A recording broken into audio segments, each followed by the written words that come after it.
penghitungan inflasi ada sebanyak 66 kota yang terjadi inflasi, termasuk di dalamnya adalah Mamuju. Dan cuma 16 kota yang mengalami deflasi, meskipun deflasinya juga relatif kecil. Nah, baik Bapak Ibu sekalian, untuk kita di Mamuju terjadi inflasi sebesar 0,02% dengan indeks harga konsumen sebesar 132,10. Nah, dengan inflasi 0,02% ini, maka inflasi kita untuk tahun kalender dari bulan Desember 2017 sampai dengan Oktober 2018 itu sebesar 1,40%. Artinya bahwa target kita dalam satu tahun anggaran itu 3,5% plus minus 1, insya Allah bisa kita terpenuhi, artinya kurang dari 3,5%. Nah, sementara untuk inflasi year on year-nya atau Y on Y-nya itu sebesar 2,45%. Artinya dari bulan Oktober tahun 2017 ke Oktober sampai dengan Oktober 2018 itu sebesar 2,46%. Lanjut, ya, selanjutnya kita melihat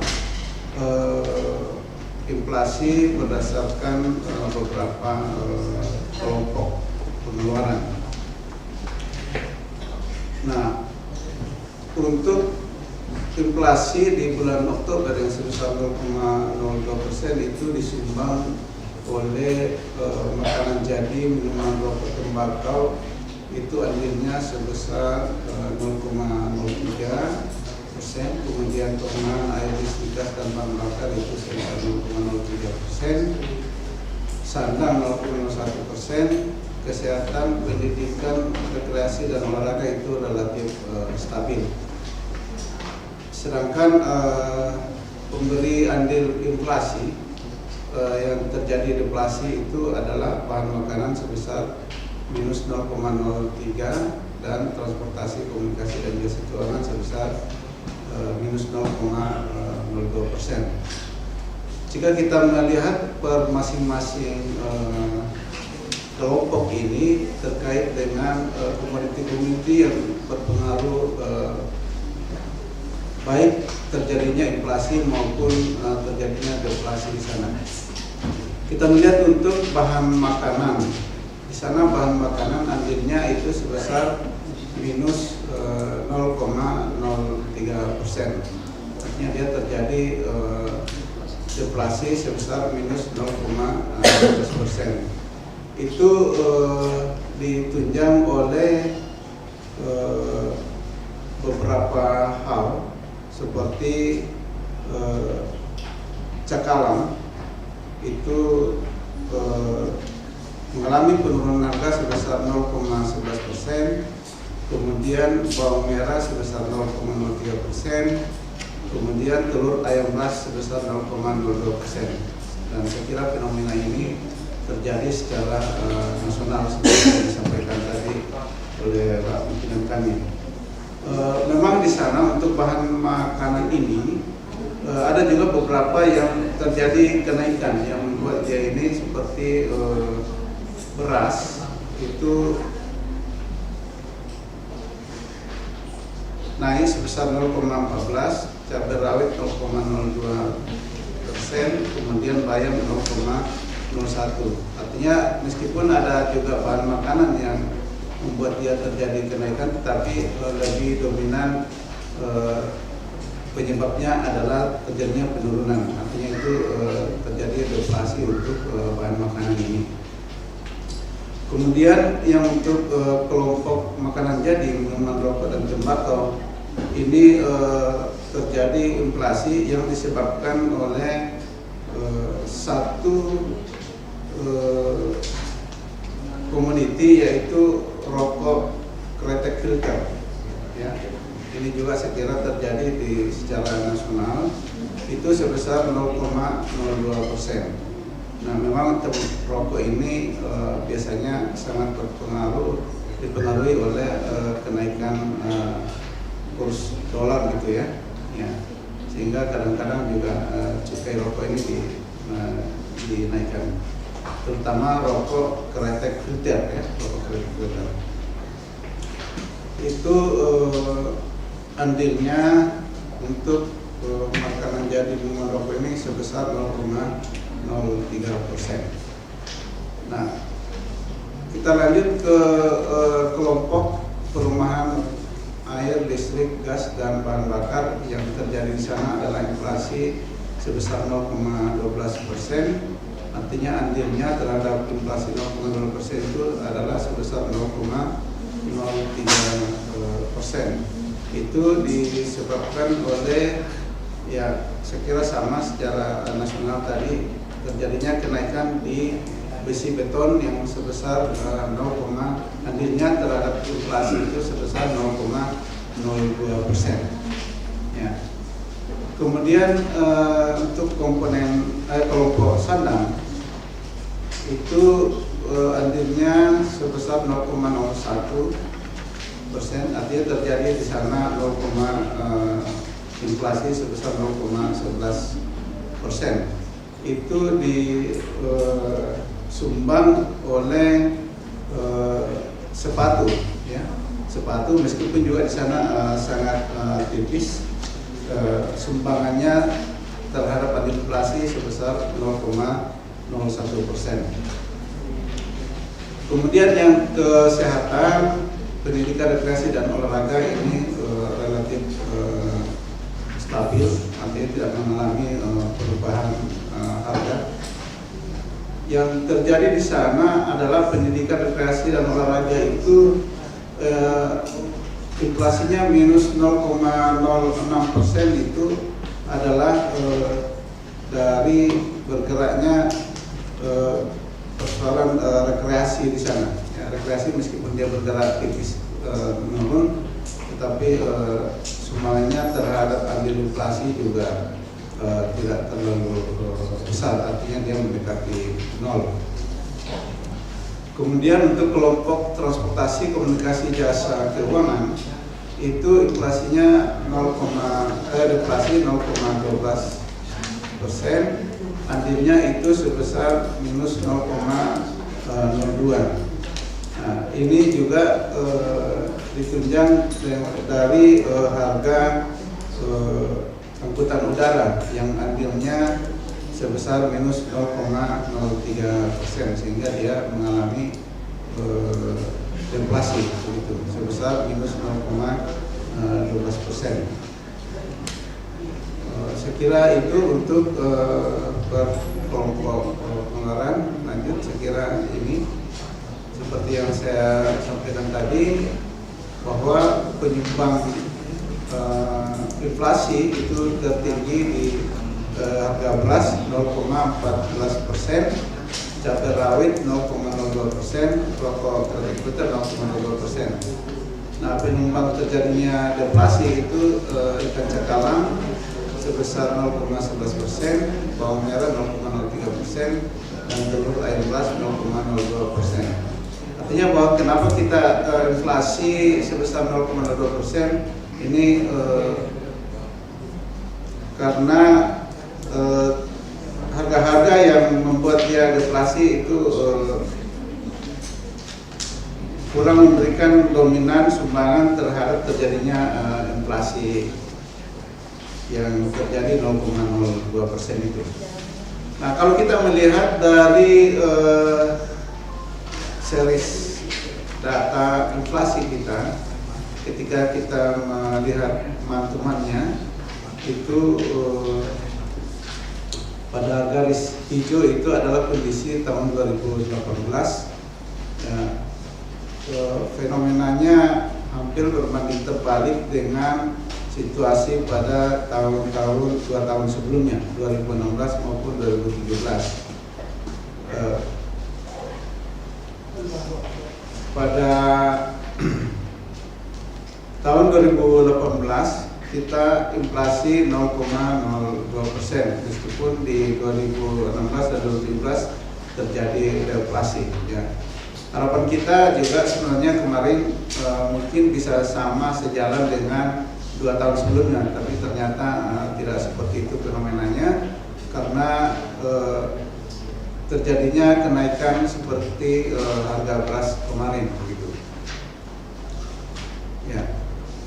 Kalau kita melihat dari year on year-nya atau Y on Y-nya, ini hampir sejalan dengan kondisi 2 tahun yang lalu. Tapi untuk yang tahun 2018 ini kita sedikit di bawah dari harga inflasi pada tahun 2016 dan 2017.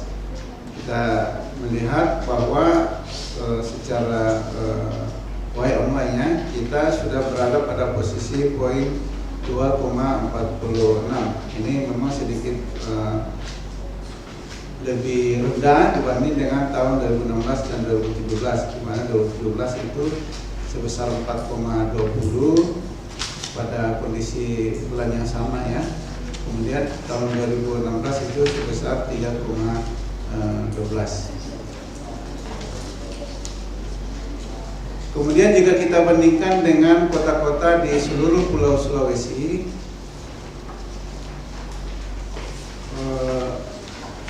untuk kita di Mamuju ya, karena di daratan Sulawesi ini hanya 2 kota yang mengalami deflasi, yaitu kota di Kabupaten Bulukumba dan Kota Palopo.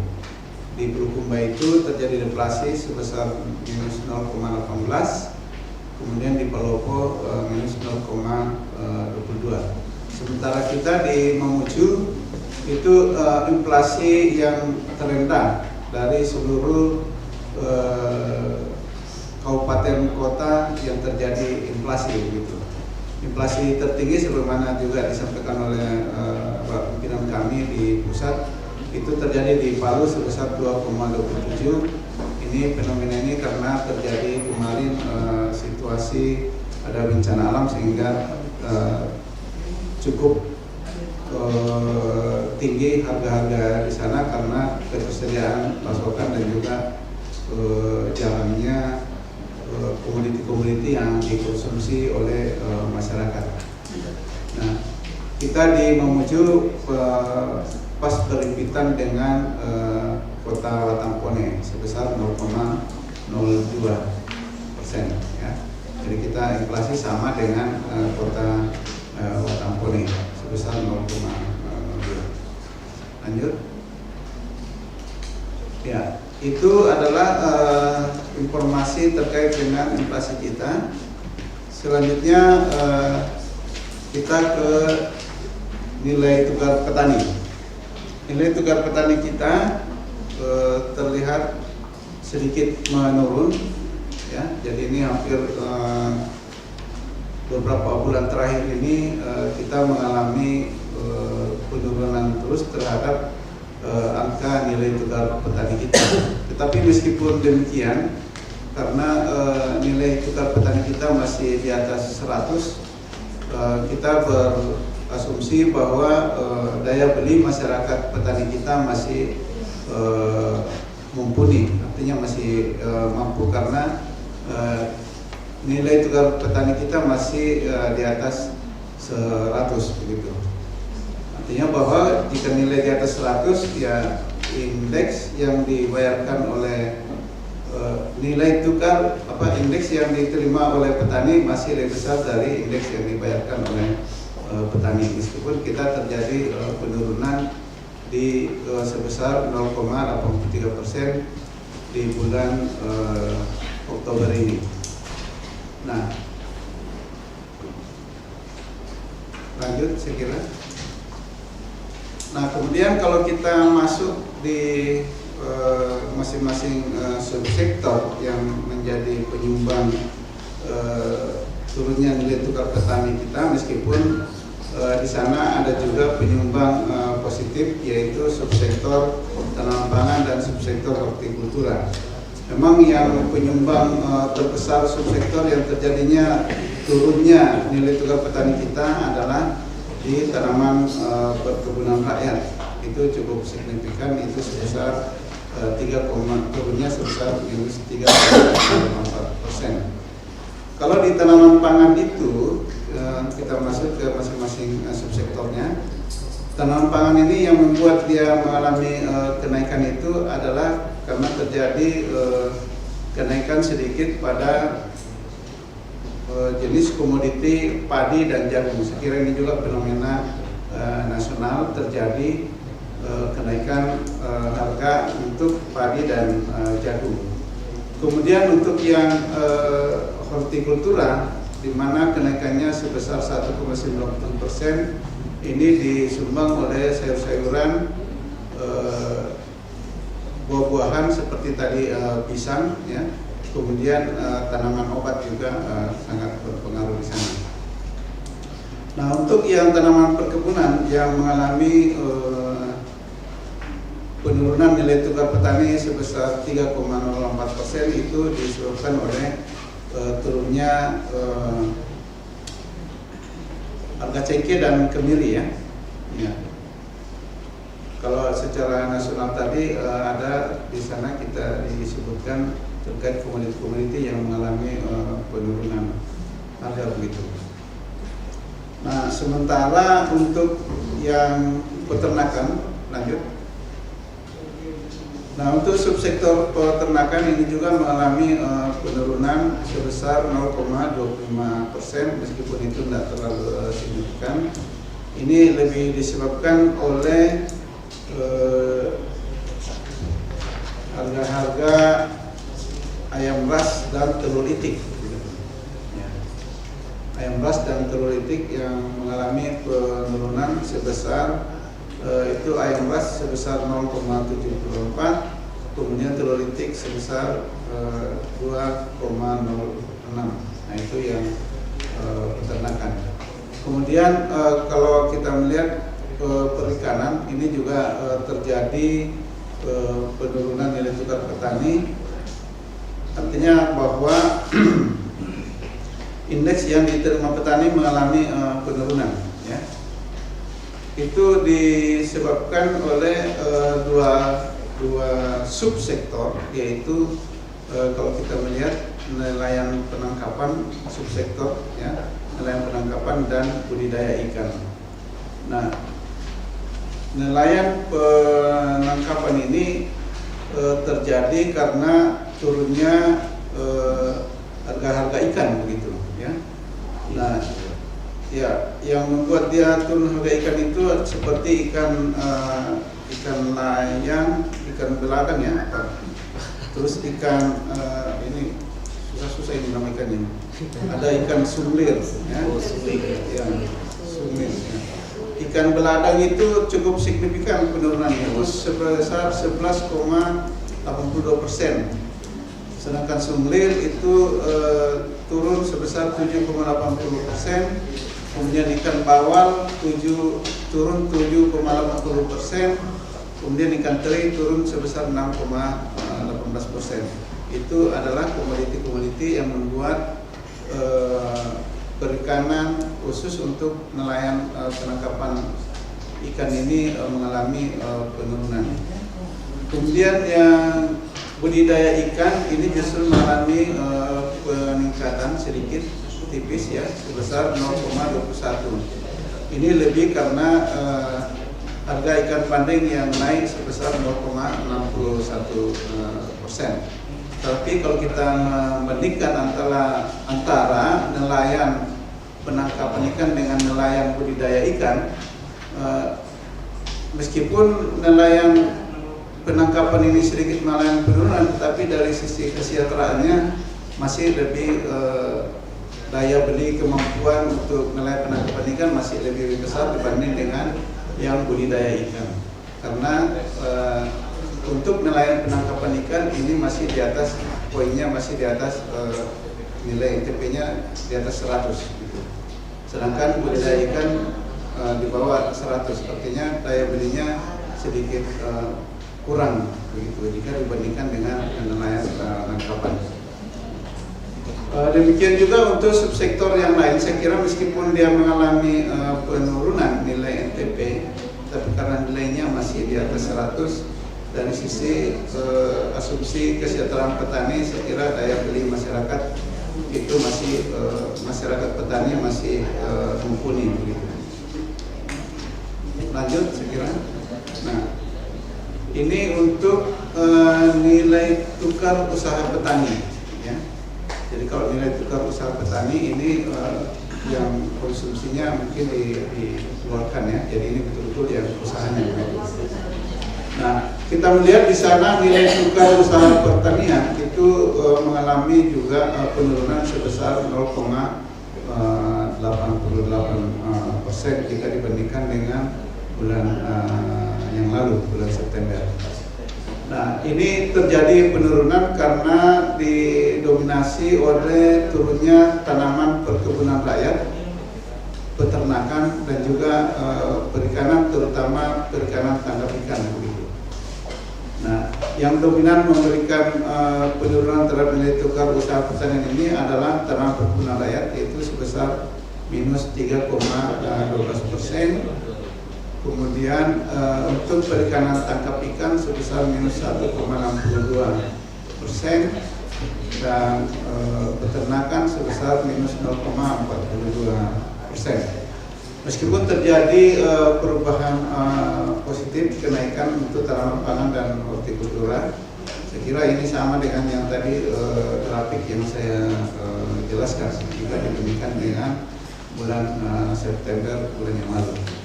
Lanjut saya kira. Nah, ini untuk yang daratan Pulau Sulawesi, ya. Jadi untuk Pulau Sulawesi ini, ya, hanya Sulawesi Utara dan Sulawesi Selatan yang mengalami perubahan positif. Selebihnya itu mengalami perubahan negatif. Tetapi dari semua nilai tukar petani di daratan Sulawesi ini, Sulawesi Barat termasuk yang tertinggi, gitu, ya, masih yang paling tinggi.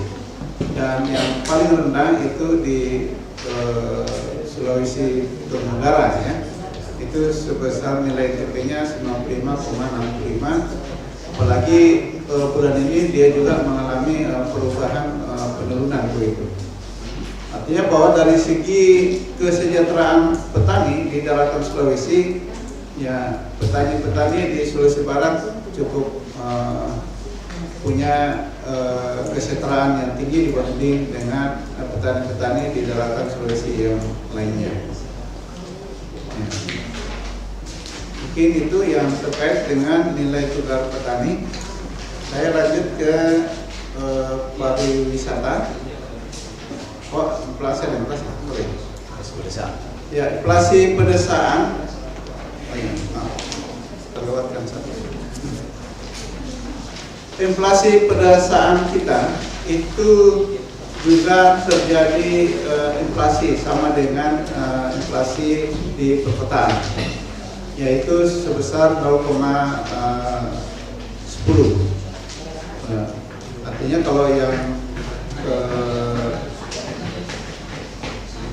tahun lalu, bulan lalu kita terjadi deflasi untuk pedesaan sebesar 0,85. Sekarang untuk bulan Oktober ini terjadi inflasi sebesar 0,10 untuk konsumsi rumah tangga. Nah, dari sisi bahan makanan, ya, itu terjadi deflasi turun sebesar minus 0,06 untuk pedesaan, ya. Nah, itu ditunjang oleh ya, penurunan harga untuk bahan makanan, ya.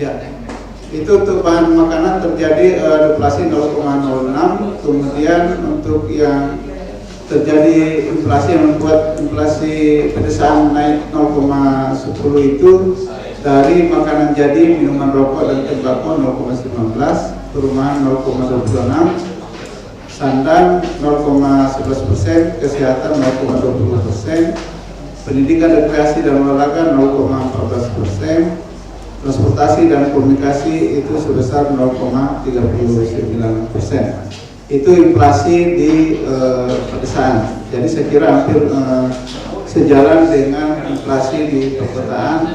Cuman di inflasi perkotaan terjadi tadi deflasi pada pendidikan, kalau tidak salah ya, pendidikan, rekreasi dan olahraga, kemudian transportasi, komunikasi dan jasa keuangan. Jadi ini fenomenanya tidak sama dengan kondisi yang ada di pedesaan. Mungkin itu yang saya bisa sampaikan untuk NTP kita. Kemudian lanjut kita ke pariwisata. Untuk pariwisata ini gambarannya adalah bukan pada kondisi bulan Oktober, tetapi kondisi pada bulan September. Ya. Untuk tingkat penghunian kamar hotel, kebetulan di sini adalah untuk yang bintang yang kami bisa informasikan pada kesempatan ini. Itu juga mengalami penurunan jika kita bandingkan dengan bulan September, bulan Agustus ya, bulan Agustus itu mengalami penurunan sebesar 9,71% dari 51,28% menjadi 41,57%.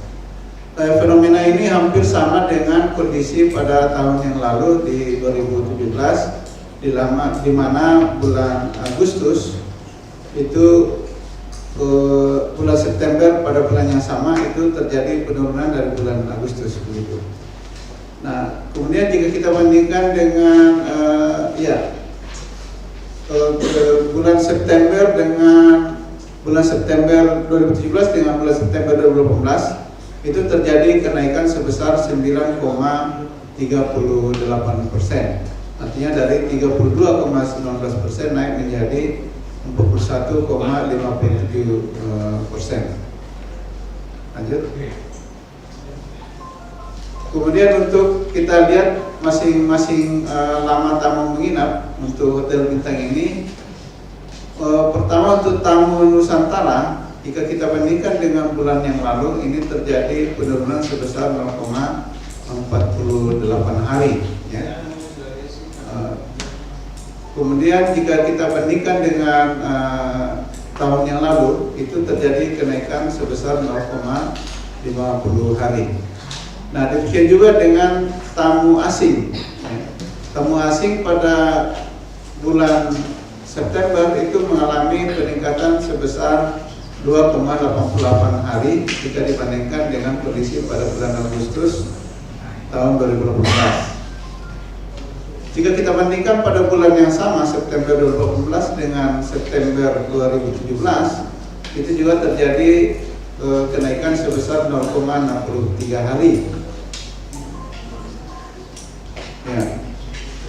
Di mana dari bulan September 2017 itu sebesar 2,25, kondisi sekarang 2018 pada bulan September itu sebesar 2,88 hari.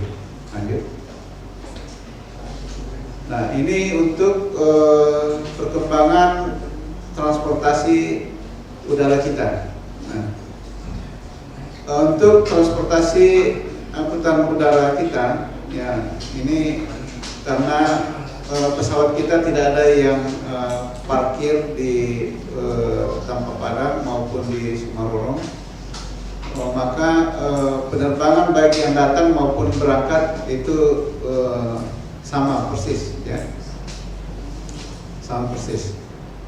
Nah, jika kita melihat perbandingan dengan bulan Agustus dibandingkan yang bulan September 2018, itu terjadi penurunan penerbangan sebesar 4,98%.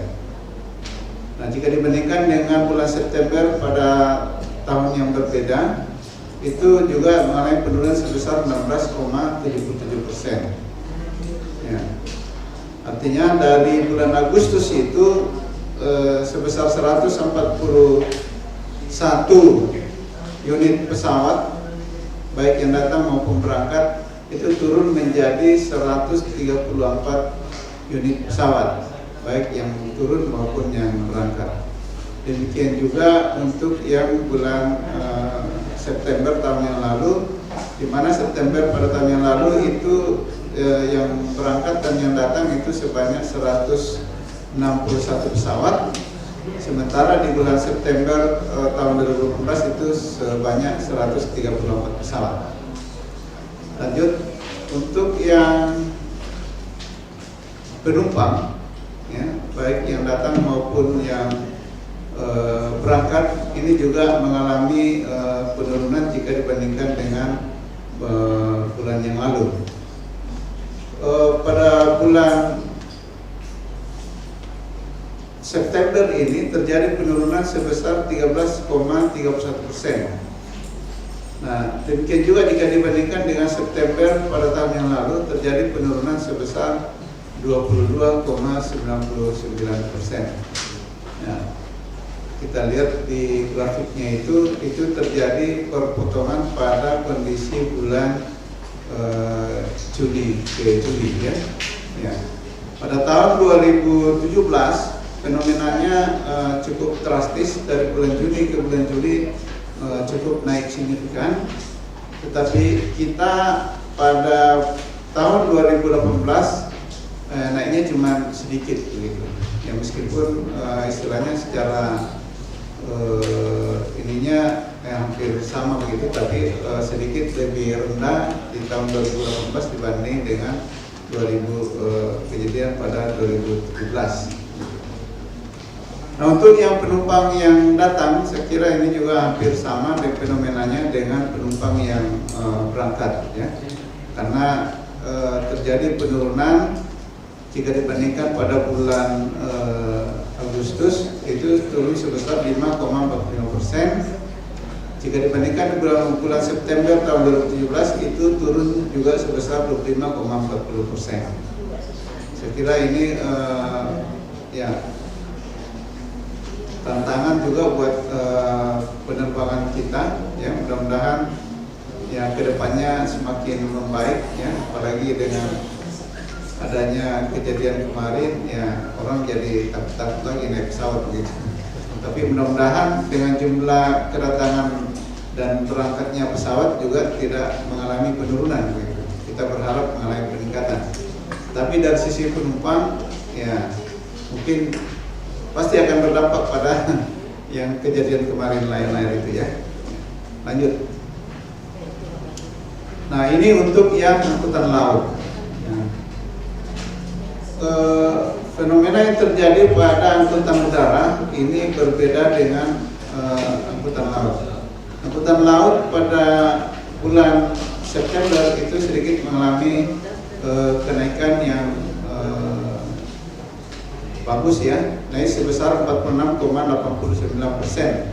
Artinya pelayaran kapal yang datang maupun berangkat itu terjadi kenaikan begitu. Nah, jika dibandingkan dengan tahun 2017, saya kira juga mengalami kenaikan sebesar 1,32%, yaitu dari 303 kapal yang merapat di dermaga Mamuju menjadi 307 pada bulan September 2018. Nah, bagaimana dengan penumpangnya? Lanjut.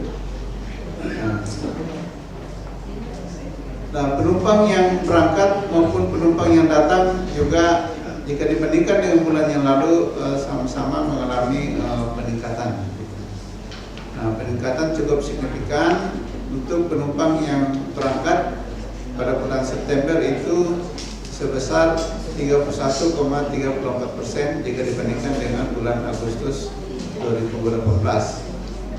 Nah, sementara untuk yang year on year-nya itu mengalami penurunan sebesar 8,92%. Artinya penumpang yang berangkat pada tahun 2017 pada bulan September itu lebih besar dibanding dengan bulan September tahun 2018. Nah, itu sebesar 8,92%. Demikian juga dengan penumpang yang datang itu mengalami peningkatan pada bulan September jika dibandingkan dengan bulan Agustus. Ya. Ini cukup signifikan naiknya sebesar 25,35%. Tapi fenomena ini tidak diikuti jika dibandingkan dengan year on year-nya, ya, di mana year on year-nya mengalami penurunan sebesar 9,55% dari 3.161 penumpang orang yang datang menjadi 2.809 orang pada bulan September 2018. Jadi itu fenomenanya, Bapak Ibu sekalian. Lanjut, bagaimana dengan kondisi barang masih ada? Tidak ada barangnya. Oke. Ya, saya kira itu informasi dari saya terkait dengan inflasi, kemudian nilai tukar petani dan para wisata serta transportasi. Selanjutnya kita akan mengikuti bersama terkait dengan industri manufaktur, termasuk di dalamnya adalah KSA. Ya, KSA. Saya persilakan Pak Rapoti untuk melanjutkan. Terima kasih atas pertanyaan kita. Kemudian ukurannya dan mohon dimaafkan. Silakan. Ya, terima kasih Pak Budi. Jadi gerakan kedua adalah kami akan memaparkan tentang pertumbuhan produksi industri manufaktur, baik industri besar sedang maupun dengan mikro kecil, industri mikro kecil atau MK. Dan sebentar juga kami akan memaparkan tentang metode penghitungan produksi melalui dengan rangka sampel area. Oke, yang pertama adalah tentang pertumbuhan produksi untuk industri manufaktur dari mikro kecil. Yang mikro kecil tadi sudah disampaikan oleh Kepala BPS bahwa pembagian industri itu di BPS adalah berdasarkan tenaga kerja yang bekerja pada setiap usaha. Jadi kalau dia mikro itu dia tenaga kerjanya 1-4, kemudian yang kecil 5-15, dan industri besar sedang adalah 20 ke atas termasuk. Oke, jadi pada triwulan 3 ini untuk industri mikro kecil itu terjadi pertumbuhannya naik sebesar 29,11% dibandingkan dengan triwulan sebelumnya. Nah, laju pertumbuhannya dapat dilihat dari ilustrasi grafik ini. Kemudian lanjut. Nah, kalau kita melihat dari dari jenis industri dari 29,11% itu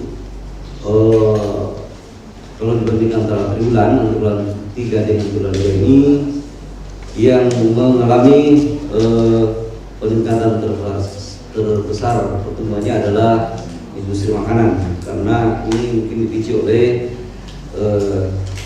panen raya pada bulan Agustus yang lalu. Nah, itu salah satunya, dan share-nya terhadap industri mikro ini adalah sekitar 44%, 44,44% untuk industri makanan dibandingkan dengan industri-industri yang lain. Kemudian yang terendah itu adalah khususnya industri barang logam dan bukan mesin dan peralatannya. Sebetulnya ini adalah termasuk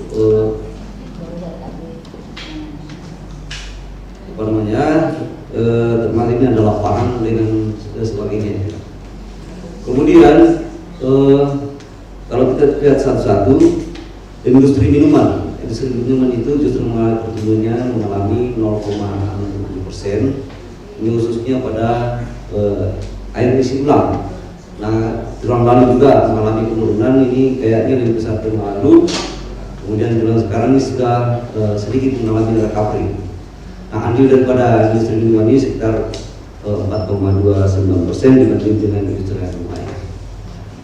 Kemudian industri tekstil tumbuh menjadi 4,18%. Itu kemudian pakaian jadi searah dengan tadi nasional, kita juga mengalami peningkatan sebesar 35,41%. Ini mungkin bukan penyebabnya, tapi searah dengan musim tahun ajaran baru, sehingga sekolah banyak yang beli baju baru. Kemudian industri kayu, barang dari kayu, kemudian kaos tidak termasuk furnitur ya, dan barang yang lainnya itu naik tumbuh sebanyak 5,31%. Ini adalah termasuk daripada kusen dan kayu.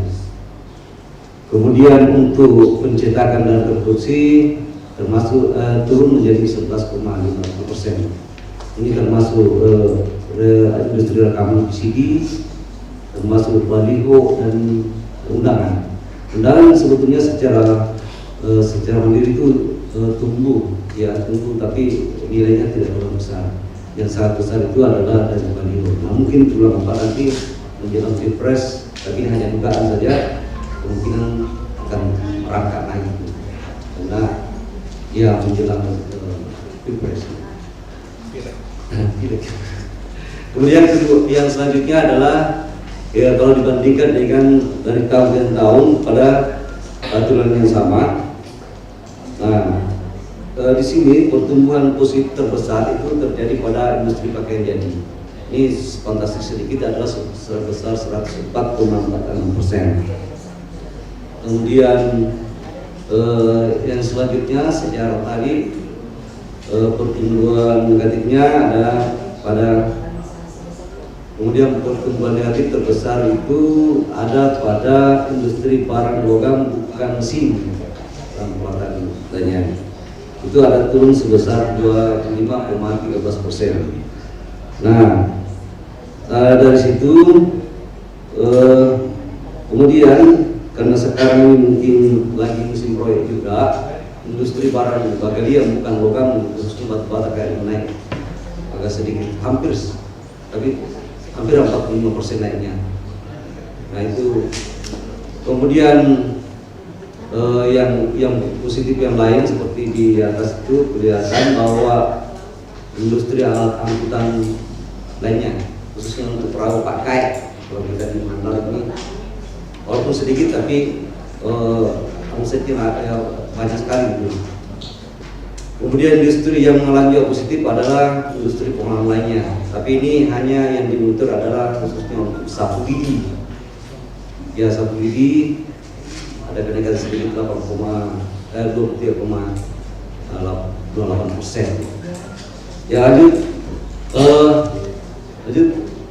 Nah, ini mungkin secara infografis lihat bahwa yang sebelah kiri itu adalah mengalami penurunan, khususnya Inka, dan sebelah kanan adalah mengalami pertumbuhan.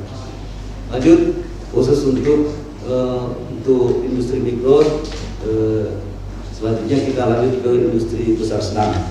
Jadi yang tenaga kerja 20 ke atas, khususnya untuk daerah-daerah yang punya kelapa sawit ini.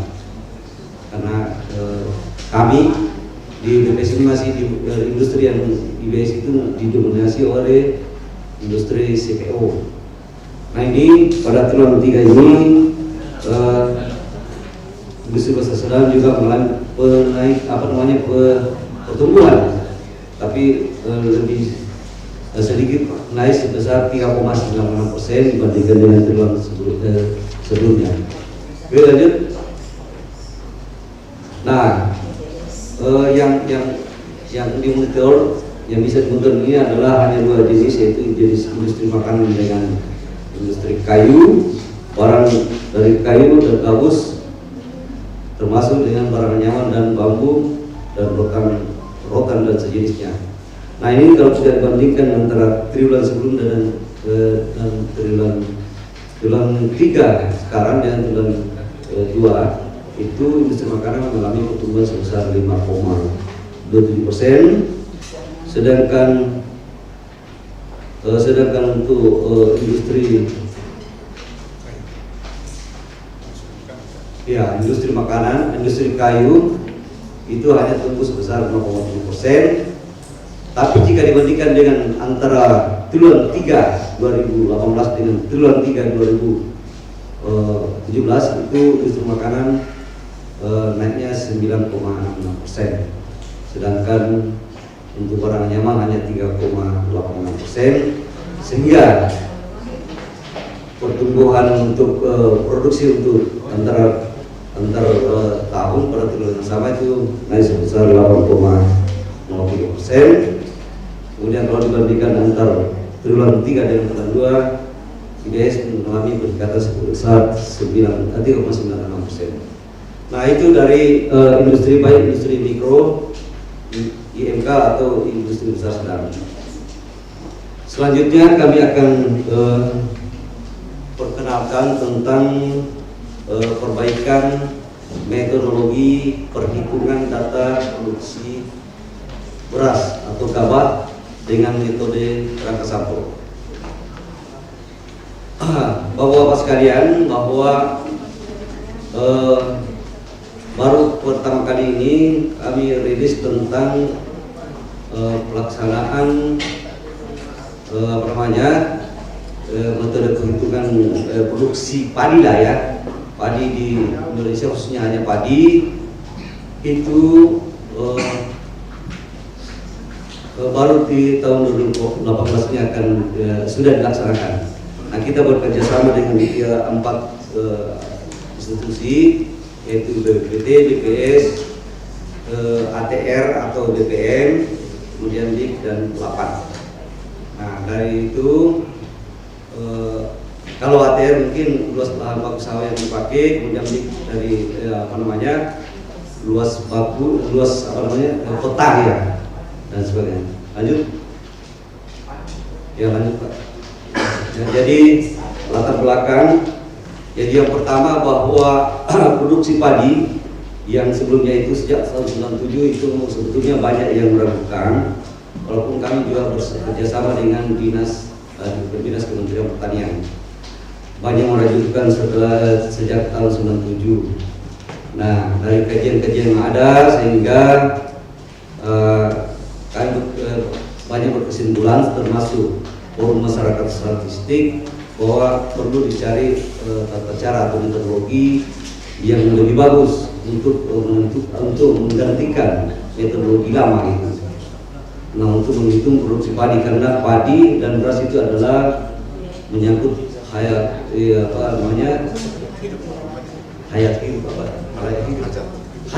orang banyak. Jadi kalau perhitungannya salah, datanya dan kebijakannya akan salah. Nah, begitu setelah melakukan mungkin sejak tahun 2015 itu BPPT, kemudian BPS dengan DIK dan LAPAN berembuk itulah melahirkan metode kerangka sampel yang sudah dilaksanakan sejak Januari sampai sekarang. Nah, lanjut. Nah, ini sebetulnya jadi untuk menentukan produksi gabah atau beras itu sebetulnya adalah luas panen dikali dengan produktivitas. Nah, produktivitas itu mendekati dari pengukuran langsung berapa sih produksi dihasilkan per hektar di lapangan. Jadi dilakukan secara langsung dengan namanya ujian. Nah, kalau luas panen dulu itu untuk menentukan luas panen dilakukan oleh Dinas Pertanian dengan metode estimate S. Jadi sejauh panjang mata memandang baru bisa menentukan kira-kira luas panennya berapa. Kemudian apa namanya? Jadi dengan memandang itu tahu, tapi itu dilakukan oleh ahli tetap, maksudnya orang-orang yang sudah pengalaman dengan memandang saja luas sawah, sudah tahu sekian luas sekian hektarnya panen atau tanam. Kemudian yang kedua itu apa? Biasanya juga menggunakan benih dengan mengeluarkan menurunkan benih sekian ton, dia tahu luas tanamnya dan luas panennya. Atau dengan pengairan, dengan mengalirkan air, bisa tahu luas tanam. Nah itu sebetulnya kami memandang dari beberapa pemerhati bahwa itu tidak akurat. Bukan tidak akurat, sebetulnya dia punya bagus, tingkat biayanya itu lebih efisien, tapi keakuratan dapat dipertanggungjawabkan. Nah itulah pada sejak tahun 2015 dilakukan coba dengan menggunakan metode KSA. KSA ini menggunakan teknologi dari 8 dan BPT dengan menggunakan Android. Nah, Android ini gunanya untuk melakukan, jadi setiap petugas akan melakukan pengamatan fase tumbuh padi setiap bulan pada titik yang sama. Nah, dari hasil foto itu lahirlah nanti akan dikonversi berapa sih yang luas tanam, luas panen setiap bulan. Nah, begitulah mungkin logika yang kita pakai. Jadi bukan berarti metode estimate S itu salah, tapi keakuratannya saja yang mau diperbaiki. Kita akan lanjut. Nah ini luas baku sawah yang dipakai. Jadi luas baku sawah itu luas baku sawah yang ada di agraria dan tata ruang atau ATR. Saya kemarin juga sudah tahu ATR itu adalah agraria dan tata ruang. Nah itu tahun 2013 ternyata luas sawah itu sekitar 7,7 juta hektar. Nah setelah dilakukan verifikasi ulang ternyata tinggal 7,1 juta hektar. Nah dari tayangan ini kelihatan bahwa ada warna merah dan warna hitam. Warna merah itu adalah luas baku kondisi 2018. Sudah dilakukan verifikasi ulang oleh BPN atau ATR. Nah kita itu Sulawesi Barat itu belum dilakukan verifikasi, masih luasnya sekitar 42.216 hektar. Nah itulah yang kami pakai sekarang, dan mungkin nanti setelah dilakukan verifikasi ulang oleh ATR, karena ada beberapa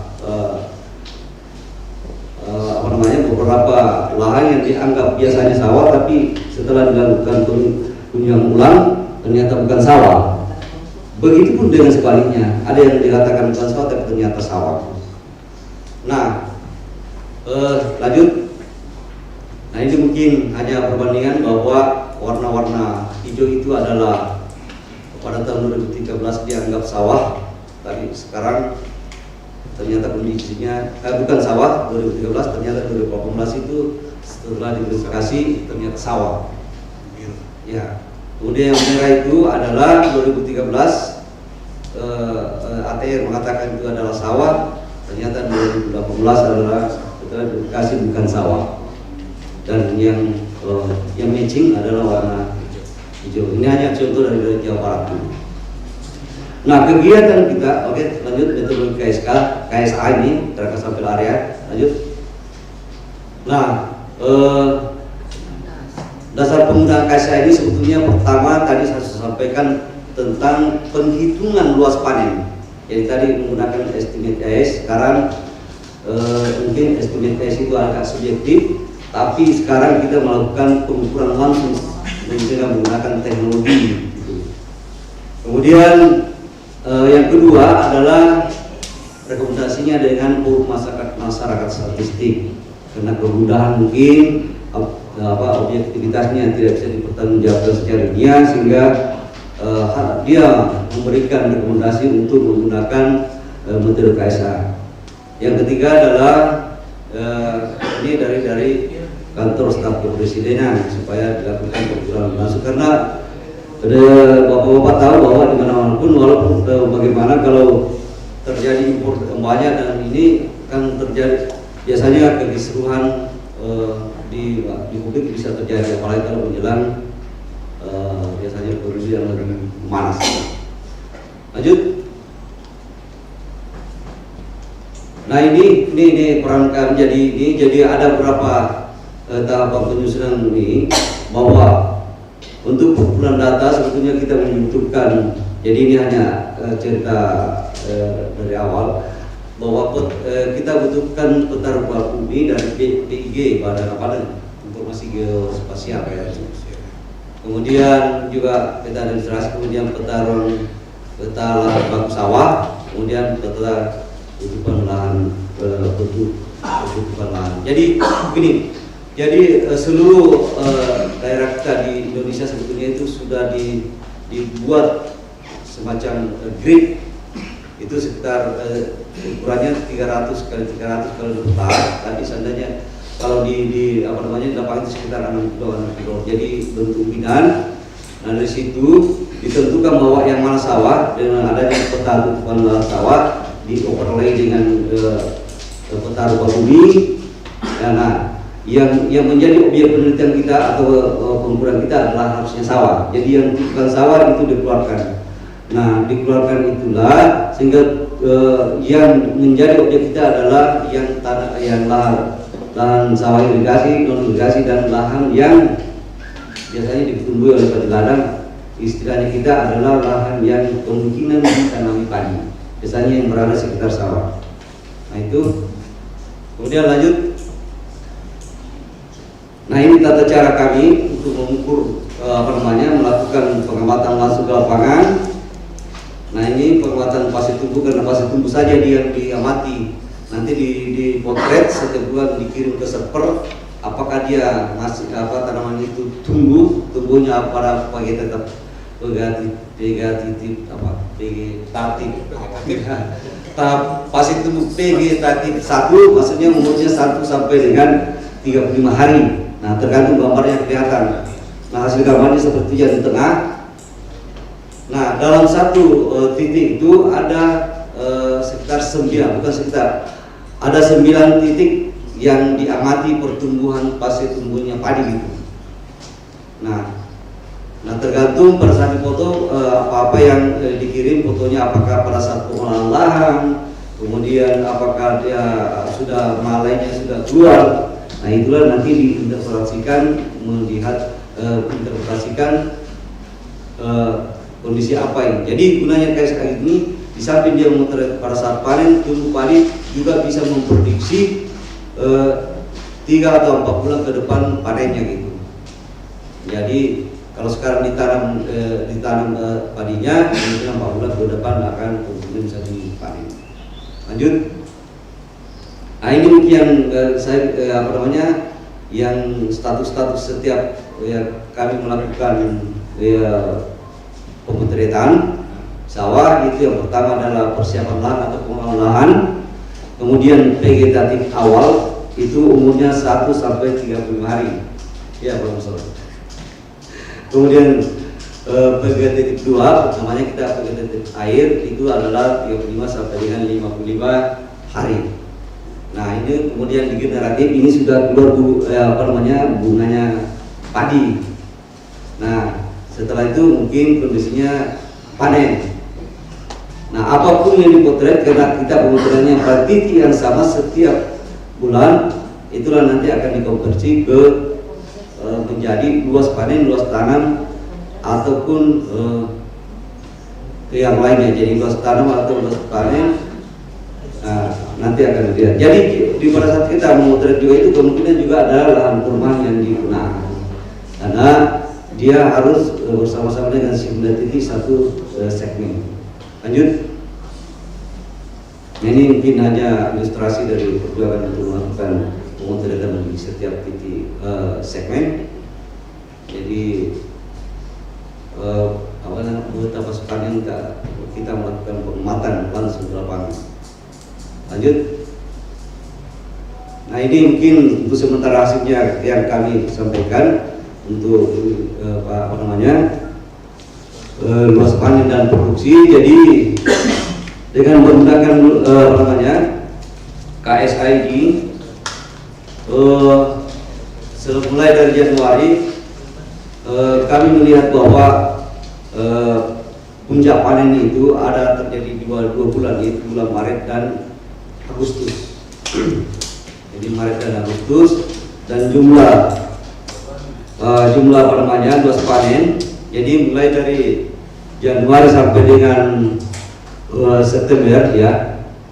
September itu kami sudah memotret hasilnya, dan yang warna merah itu antara Oktober sampai dengan Desember itu adalah hanya potensi panen atau potensi produksi yang dihasilkan, dan hasilnya total luas panen yang diperkirakan terjadi 2018 di Sumbar itu sekitar 67,83 ribu hektar. Nah, dengan total produksi sekitar 326,16 ribu ton. Ya, produksi gabah kering. Prediksi. Jadi kenapa prediksi? Karena masih mengandung perkiraan, yaitu bulan Oktober, November dan Desember. Yang realisasi adalah mulai dari Januari sampai dengan September. Nah itu, kemudian lanjut. Nah kalau kita lihat per kabupaten, ternyata Polman yang paling tinggi untuk menghasilkan produksinya itu sekitar 180.697 ton. Kemudian yang kedua adalah Mamasa 71.000 lebih, kemudian Mamuju 44.000, dan Mamuju Tengah 17.000, Matra 8.000 lebih, dan Majene yang paling kecil hanya 4.000 lebih ton gabah kering giling. Itu yang yang dihasilkan. Jadi 326.000 ton. Lanjut. Nah ini untuk per bulan. Kalau dikonversi ke beras, karena tahun juga kita melakukan supaya ke konversi gabah ke beras, ini sudah ada masing-masing. Ternyata surplus untuk kalau kita memakai angka untuk baik binan dengan konsumsi, dengan prediksi konsumsi setiap bulan sekitar 14.000 ton beras. Itu secara total Sumbar mengalami surplus sekitar 15.037 ton beras. Udah lanjut. Ya, ini hanya ilustrasi antara kebutuhan dan produksi. Jadi hanya dari Sumbar melihat per bulannya kelihatan kalau warna biru adalah produksi, kemudian warna merah itu adalah konsumsi. Ini kayak di Mei itu lebih tinggi konsumsi daripada produksi karena mungkin masih tanam. Lanjut. Nah ini hanya untuk petugas KS-nya. Iya, sarannya jumlah stok per dia mati karena ini jadi bisa saja produksi pada bulan tertentu tadi antara bulan Maret dengan Agustus. Nah setelah itu kan sudah kalau perhitungan secara di atas meja itu kurang supply-nya gitu. Nah mungkin bisa diamati dari waktu ke waktu tentang produksi, antara produksi dan konsumsi. Kemudian perlu diteliti pergerakan produksi gabah kita, apakah ini tetap beredar dalam Sumbar atau justru keluar seperti ke Pinang atau ke Palu. Kemudian untuk luas lahan baku sawah ini bukan suatu yang statis, tapi pasti akan dilakukan updating sesuai dengan keadaannya. Kalau ada yang meragukan mungkin nanti akan dilakukan revisi, ada pengurangan oleh agraria dan tata ruang.